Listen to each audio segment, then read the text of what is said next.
It's primary election day, and the candidates are ready. Putting Bruce in charge of Springfield is sort of like putting a rat in charge of the cheese. Both Republicans and Democrats battle for a shot at the governor's office. While voters in Illinois cast their ballots, a world away, citizens in Crimea take a historic stand with Russia. As they celebrate a victory, Chicago's early voting system admits defeat. What could this election mean for immigrant and minority pollsters? Good morning. It's Tuesday, March 18, 2014. I'm Vinny Catino. And I'm Dennis Valera. Thank you for joining us here on Newsbeat. It's primary election day in Illinois, and voters are already at the polls. The biggest race on the ballot is the Republican candidate for governor. The candidates squared off on several televised debates over the past few weeks. Theo Hardeman faces Governor Pat Quinn for the Democratic ticket. The primary election traditionally has a low voter participation. Polls close tonight at 7 p.m. Voter turnout at the polls for early voting set a new 4-year low. With polling places around the city, the numbers weren't stellar. We turn to Charles Jefferson with more on what's going on. Charles, what's going on? Yeah, thanks, guys. Early voting in Chicago began on March 3rd. Voters had 51 sites across the area to choose from, but even with those options, numbers were still low. Early voting is the way to go. Early voting numbers so far have been average to lackluster, according to election chiefs here in Chicago. In DuPage County, about 8,000 people voted early. The normal count would have been close to 11,000. The harsh winter we've experienced may be to blame. With the snow piling up in the sub-zero temperatures, many voters opted to stay home. Because one day last week we snowed, I think we did like 16 people the entire day. Others, like Nora Trust, say early voting is a great option, especially if you have a busy schedule. Pretty much if I can, especially by being available here at House Harvey. So I go on and vote, get it out the way. Sonia Harper, outreach manager at the Growing Home Project in Inglewood, says the low numbers at the polls have been detrimental to inner city communities. We've been not voting, we've been not caring, we've been not being civically engaged in what's going on in our communities. And look, what's the aftermath of that? Nothing has happened. In fact, things are getting worse. Violence is on an increase. Our schools are closing even faster. It feels like we're being pushed out of our neighborhoods in various ways. Harper ran the Inglewood Votes campaign for the 2012 presidential election. She'll be doing similar efforts for the general election in November. She says that while this election may not have the glitz and glam as 2012, residents should vote early and often. If you don't like the way things are, then do something different. If you haven't been voting regularly for the past 5, 10, 20 years or so, why don't you try something different and maybe we'll get some different results. You can't keep doing the same thing and expect to keep getting, and expect to get some different results. In addition to the early voting numbers being low, election officials expect today's numbers for the primary to be low as well. They say primaries aren't as popular as presidential elections. However, the general election in November should be one to keep your eye on. Awesome. Great, Charles. Thank you. Let's hope people get at the polls. Yep. Yeah, definitely. Thanks, Charles. No problem. Thanks. And today's primary is making history with 17-year-olds being able to vote in the election for the first time. A new law now gives teens the right to participate in the primary if they will be 18 by the general election. Newsbeat's Natalie Shaver spoke to some young voters. Natalie? That's right, guys. Governor Pat Quinn signed the law granting 17-year-olds the right to vote last summer. These young voters are taking a great interest in politics and are excited to have the opportunity to participate in the primary election.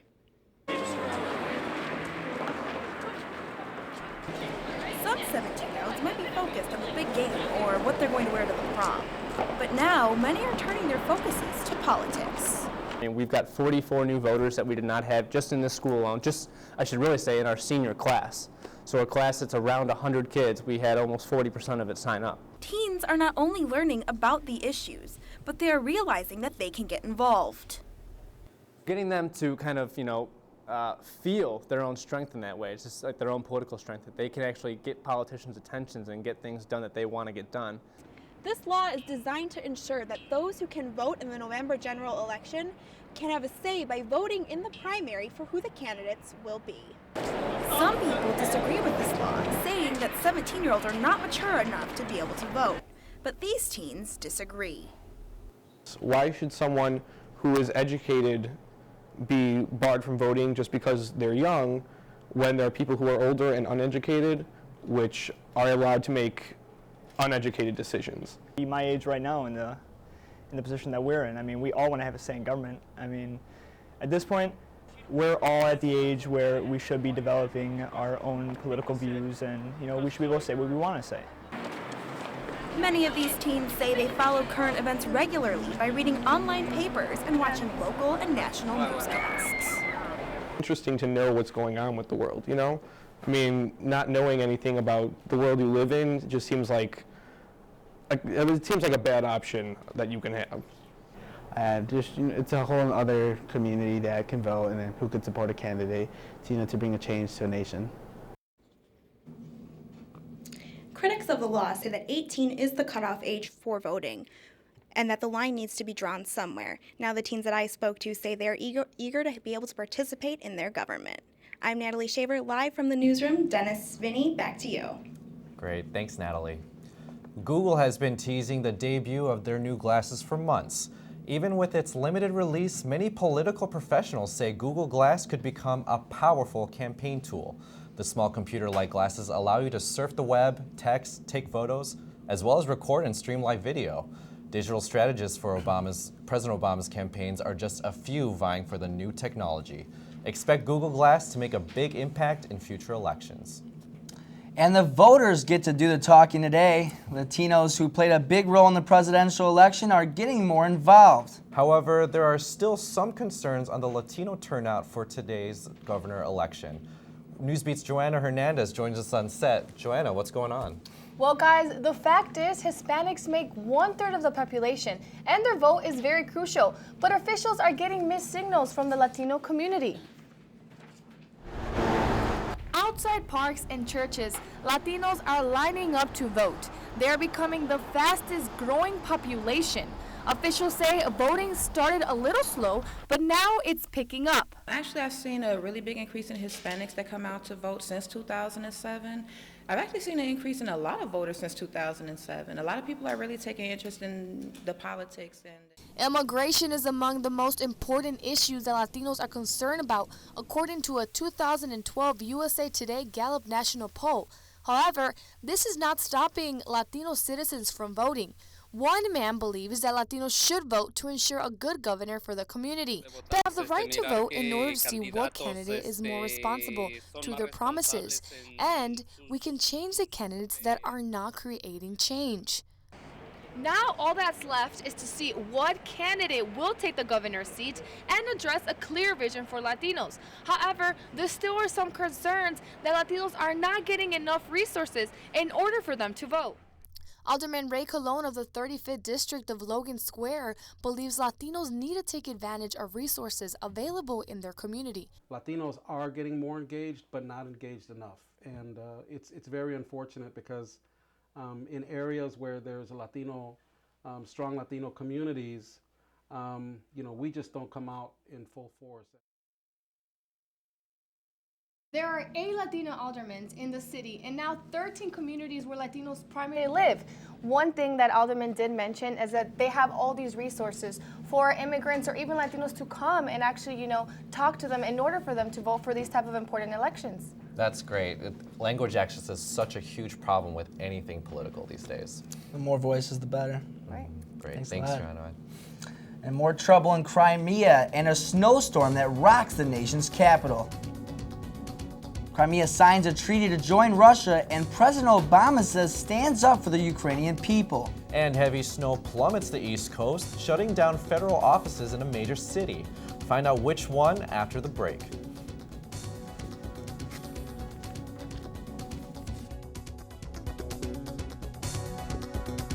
It's a beautiful day out here. Sunny today with light breezes, giving way to clouds in the afternoon.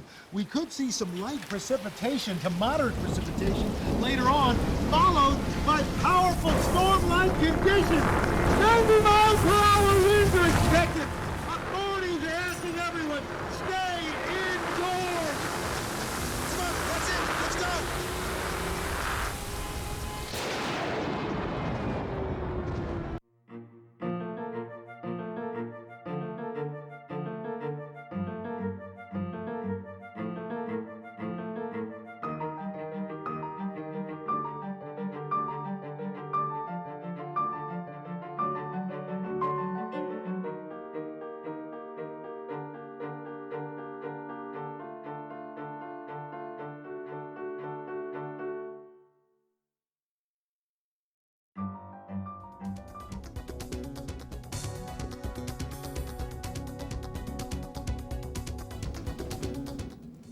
It's a done deal. President Vladimir Putin announced today that Crimea is now part of Russia.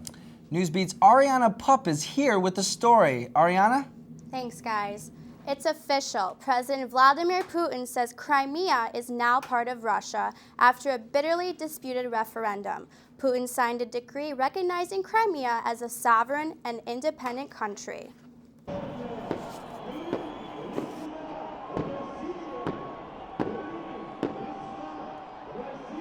Kiev mourns while Crimea celebrates. Over the weekend, the people of Crimea took to the polls and voted to join Russia. In Sunday's referendum in Crimea, nearly 96% of voters casted ballots in favor of divorcing Ukraine and becoming part of Russia. The U.S. and its European allies consider the referendum illegal. The United States stands with the people of Ukraine and their right to determine their own destiny. We're going to keep working with Congress and our international partners to offer Ukraine the economic support that it needs to weather this crisis and to improve the daily lives of the Ukrainian people. U.S. and EU officials announced sanctions on more than 24 Russian officials and their allies in the region. Vladimir Putin denies that Russia has been military involved in Crimea, despite what has been stated by authorities in Kiev and international observers. I'm Ariana Pupp from Newsbeat. Back to you guys, Dennis and Vinny. Thanks, Ariana. 10 days later, and the search still continues for the missing Malaysian Flight 370. Questioning his credibility, his terrorism links, and issues like that. I think it's a little bit insensitive and unfair to the family. The man in this video is an acquaintance of the co-pilot who spoke the last words from the Malaysian Flight 370 before the plane disappeared. The man thinks it's unfair to accuse these pilots of wrongdoing. However, officials confirmed this was a deliberate action based on the information at hand. On March 8th, the Malaysian flight was on the way to Beijing carrying 239 people aboard before it took a wrong turn and disappeared. Unfortunately, the mystery of the Malaysian Flight 370 still continues with no sign of the plane. However, 26 nations have combined forces to help with search efforts. An attack at a military graduation in Benghazi leaves 10 dead and more than 23 injured. Car bombs exploded as new graduates left a technical school at a Libyan base. Officials say the cars were heavily loaded with explosives. No group is claiming responsibility for the attack. Benghazi is a scene of almost daily attacks from radical Islamist groups. Earlier this month, a French citizen was gunned down and 7 Egyptian Christians were executed on a beach in Libya.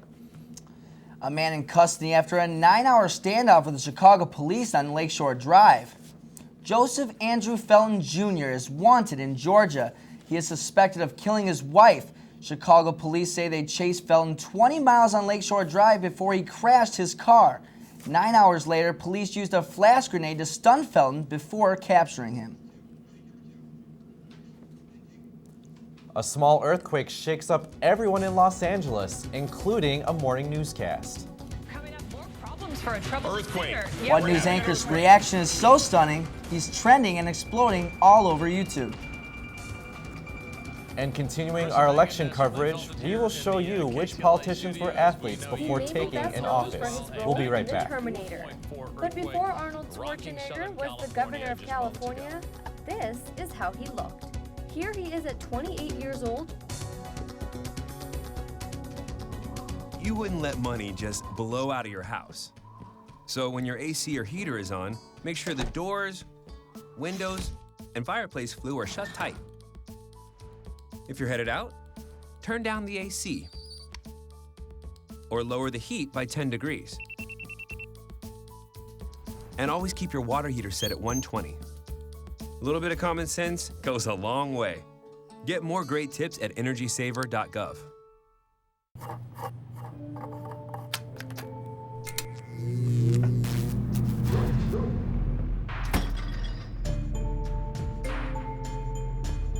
Traditional light bulbs actually generate 9 times more heat than light.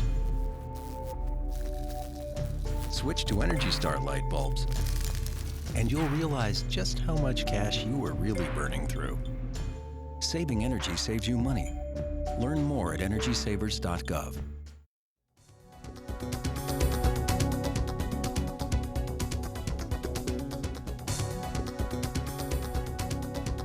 A new poll shows Americans favor former Secretary of State Hillary Clinton in the 2016 presidential election. An international survey shows 60% of Americans believe Hillary Clinton has the right experience to be president. Also, it found most Americans consider the former First Lady likable, honest, compassionate, and admirable. 64% say she is tough enough to handle a crisis and describes her as a strong leader. Clinton has not made an official decision on if she will run for president. Offices and schools are reopening today after a major snowstorm hit the nation's capital. Washington, D.C. goes white instead of green when over a foot of snow covered the DMV area on St. Patrick's Day. The storm shut down schools, federal offices, and canceled many flights at Reagan International Airport. Snowy road conditions caused many accidents, including an overturned bus. Only 4 of the 58 passengers on board were seriously injured. Now check this out. A 4.4 magnitude earthquake rocks Los Angeles during a morning newscast yesterday, surprising the anchors. Coming up, more problems for a troubled Earthquake. Yep, We're having an earthquake. Unbelievable. The video of the anchors' reactions went viral and has already received over 5 million hits on YouTube. KTLA anchor Chris Chabel made light of the situation by posting his now infamous facial expression as his Twitter picture. Now, wow, imagine that could have been us. Yeah, seriously, I don't know what I would have done. But it's time for weather. Okay. And now Sarah has some good news, hopefully. Hopefully. Yeah. Well, I do have good news, but I also have some bad news. So what do you want to hear first? I want the good news I want first. the good news, yeah. Good news first? Okay, sounds good. Okay. Well, we're going to see some higher temperatures this week, so it's a relief from the weather we've been getting. But the bad news is they're not going to stay for long, and they'll be gone by this weekend. But let's focus on the now. So let's take a look outside and look at our current conditions. Right now, it looks really nice outside. It looks really nice outside. The current weather conditions are, it's cloudy, but there's peaks of sun, so it looks good. Right now it's 45, but it really feels like 39 degrees. It's mostly cloudy, but the wind's not too bad. It's at 13 miles per hour coming from the south-southeast. Now let's look at our current conditions. 45 by the lake, up north 39, out west by Aurora 44, and down south by Joliet 44. So overall it's pretty even. Tonight we're going to see a little drop in the temperatures, 42 degrees, and we're going to see some showers. So you're going to want to bring out your umbrellas because there's a really big chance that it's going to rain. Let's take a look at our 5-day forecast. Okay, so the weather's pretty consistent throughout the week. We'll see some showers going on till Wednesday, but Thursday we're going to see some sun. It's going to maintain 42, and then on Friday a few showers, and throughout the weekend that's when it's going to drop. You're really going to want to bundle up. You're going to want to make sure that you stay warm. Maybe even stay inside because Sunday it's going to completely bottom out and it's going to completely drop to the 20s. So that's the bad news, guys. But it was good while it lasts.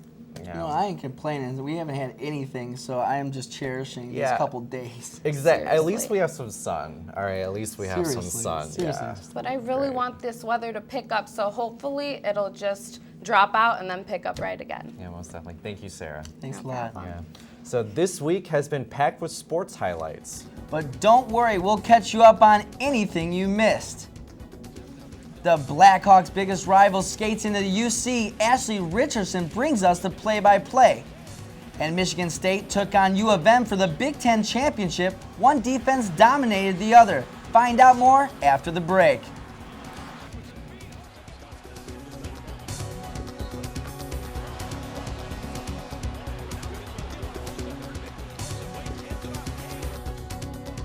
So, I'm kind of new here, but I've noticed a trend. My human does this funny thing where she goes around and gets all my toys, and then she hides them in that basket by the door. You know, but it's always the same basket, and it's always in the same place. And then she acts so surprised when I find them, but, you know, she's putting them in the same basket. Again. It's like, hello, that's where you put it last time. You were the worst at hide and go seek.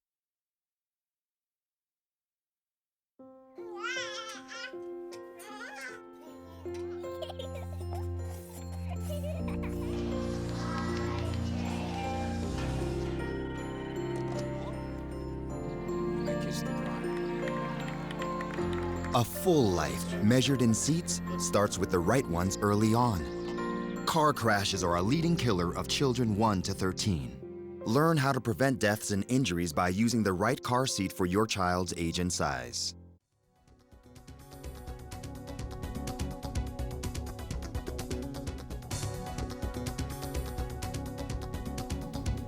Politics and sports have a lot in common. To win, you must be aggressive, hardworking, and a crowd pleaser. But most of all, well, let's just say you gotta have game. Newsbeat's Husna Vahora takes a look at some athletes who really scored in the political arena.